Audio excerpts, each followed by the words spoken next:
ஒரு fun game வந்து start பண்ணிக்கலாம். அதாவது நீங்க வந்து ஒரு பாலடைஞ்ச ஒரு அரண்மனையில் நீங்க மாட்டிருக்கீங்க சரியா. அதுல 3 டோர் இருக்கு வெளியே வரதுக்கு. ஒரு டோர்ல ரொம்ப ஆக்ரோஷமா கத்திட்டு இருக்கக்கூடிய சிங்கம், இன்னொரு டோர்ல 5 வருஷம் பசியோட இருக்கக்கூடிய குரங்கு, இன்னொரு டோரை தொட்டாலே ஷாக் அடிக்குது. ஸோ நீங்க எந்த டோரை கரெக்டா சூஸ் பண்ணீங்க? குரங்கு ஏன்? குரங்கு வந்து ஒண்ணும் பண்ணாதா?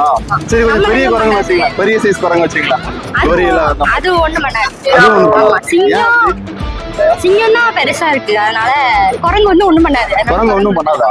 ஏன் ஒண்ணும் பண்ணாது? சரி குரங்கு வந்து பெரிய குரங்காக காசு எல்லாம் பாத்தீங்களா, அப்படியே பிச்சு எறிஞ்சு பார்த்தது இல்லையா? பாத்துருக்கேன், ஆனா அது ஒண்ணும் பண்ணாதுன்னு ஒரு நம்பிக்கை. அது எப்படிங்க நம்ம திறந்து முடிச்சு ஒருவேளை கடிச்சிட்டுனா? இது வரைக்கும் குரங்கு கடிச்சதா மனுஷன் செத்துருக்காங்க பாத்துருக்கோமா? இல்ல சிங்கம் கடிச்சுதானே செத்துருக்காங்க. எப்படி அக்கௌண்ட்ஸ் படிச்சா இப்பெல்லாம் யோசிக்கணும்னு தோணுமா? அப்படிலாம் இல்ல. அப்படிலாம் இல்லையா? ஆனா தப்பு ஆன்சர். சரி தெரியல, சொல்லுங்க. நீங்க கரெக்டா சொல்லுங்க, நல்லா யோசிங்க. சிங்கமா இருக்குமாலாம் எனக்கு தெரியாது. சிங்கம் பசியில இருக்கனால செத்துருச்சு. சிங்கம் பசியில இருக்கனால செத்துருச்சா? சிங்கம் ஆக்ரோஷமா கத்திட்டு இருக்கு. அதான் பசியில இருக்குன்னு சொன்னீங்கல்ல. அது குரங்கு தான் பசியில இருக்கு. அப்ப குரங்கா? கதவை திறப்போம். அதுவும் தெரியல. கரெக்டா ஒரு ஆன்சர். 3 கதவு. சீரியஸா தெரியல.